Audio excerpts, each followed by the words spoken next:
Hey everyone, today we're going to dive in and replace the failing struts on the front trunk, or frunk as some people call it. Ordered Stabilis OEM gas struts to go ahead and replace up front. Should be a couple minute job, so we're just going to go ahead and dive right in. Go ahead and unlock the frunk here. You'll see I'll try to prop it up. All right, I'll try to show you guys real quick just what the frunk looks like with the gas struts that are failed. So you can see got full extension here, and I've had it a couple times see it sag and fall. Let's see here. Let's see if I can sort of trick it and stay up. Let's see. Oh, it's not even going to fall. So I just recently had my yearly oil service here at the local Porsche dealer, and they advised me that obviously the frunk struts are failed and they wanted to replace them. And I said, oh, this should be interesting. And sure enough, they quoted me I think like $90 in parts, and the labor was going to be another $100, so $180 roughly to replace these. Quick search on the forums, a RIN list, found the correct OEM part, and lo and behold, $45 later, I got the parts within a day delivery from Amazon Prime, and we're going to go ahead and throw them in. You can see, I mean, the ones that are there, they don't look in horrible shape, but I guess over so many years they just sort of deplete out of the gas in the chamber, and they sag.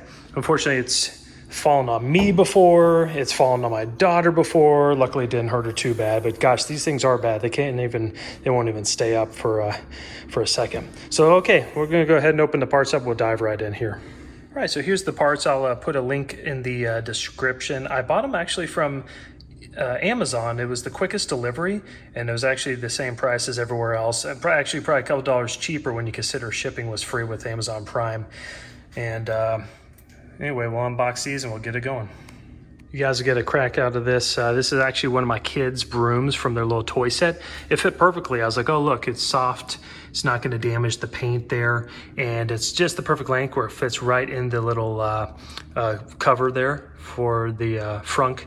So I got it propped up, and it's not going to go anywhere, and you definitely want to make sure that it's not touching one of the top trunk panels you're going to bang through and possibly leave a dent. So definitely put it on one of the cross frame members here.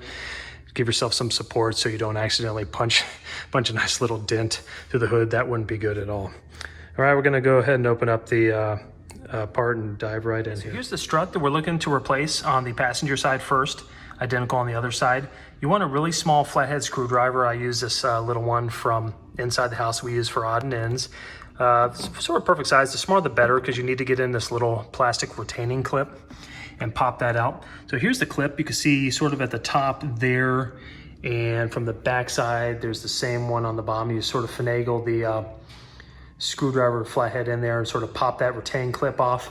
And I heard it will sort of spring off sometimes, so be careful it doesn't fly in your eye or on your car, do any damage. So let's go ahead and remove the clips and get the strut off. I'm gonna go ahead, I'm gonna go from the back side here, see if we can just sort of wedge, sort of get in there, but see if we can sort of come from the top.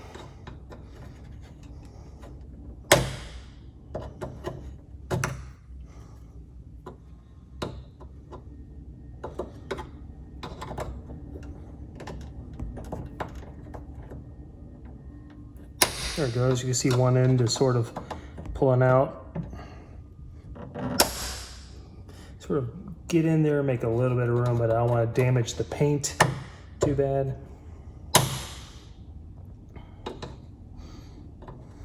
You can see if you lift it, it starts to sort of pry off.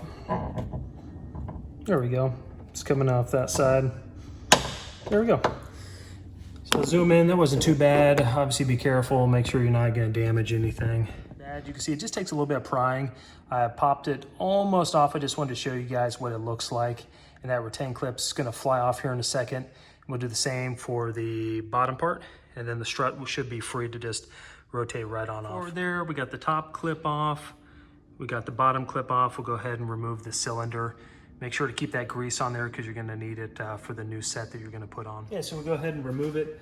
Should just, there it goes, slide right off. It's real easy. Make sure you're propped up there. I can feel that tension going on there. And voila, this is off. Okay, so we got the new one out of the box here. As you can see, it looks nearly identical. I mean, the writing, everything on there from Stabilis looks exactly the same. We'll go ahead and put it up. The cylinder part closest to the head goes up top, just like you had replaced. So let's go ahead here. Top goes on. Let's make sure there's the bottom. Okay, bottom's on. Just give a little bit of lift up there, and there it is. You hear an audible click. So they're both on there, and make sure to sort of give it a good push, and it is on for that side. I'm going to take away the baby broom that I was using to hold the trunk, and let's make sure that it's holding. Now look at that, already one side done, and it's holding the trunk up no problem. So go ahead and do the same for the right side, and we should be done. Again, it's only taken about 2 minutes to put that one side on. It's an under 5-minute job. Pretty awesome. Okay, so we got one of the clips off. Actually went off a lot faster than the other side. And we'll go ahead, actually, find a little bit of debris there. It must be a little bit of road rock or something. Anyway, go in here. You can see it's just got a little bit of snug here. And just give a little bit of play. It's already popping out on the right side here. And I put my hand down here. Last time, it actually made a big difference. Sort of braced myself because the strut is already wanting to come off. And there it goes. Popped off. There it is. Go ahead and put that there. Make sure we don't lose it. And then simply just pulls off there.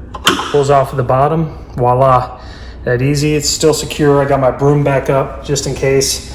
Although I know that the new side is going to hold the whole frunk up if I had to. But anyway, I just safety first. Go ahead and get the new one out of the box here.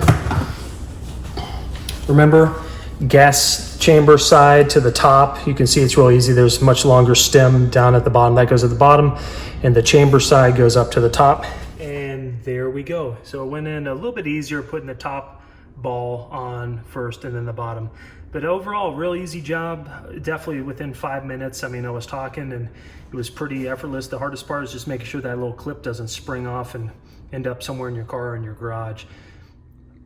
So we're coming into fall where we get a little bit better driving weather to start taking other content of the car. So get out there, enjoy it. And, you know, I should have done this last year. I've had the car 2 years. I should have replaced it within the first year. I knew it was an easy fix, and I never go into the front trunk, so I never really bothered with it. But, you know, easy mod, and if I could do it, you guys can do it. So thumbs up, subscribe if you like the content. Again, thanks for watching. Have a good day. See ya.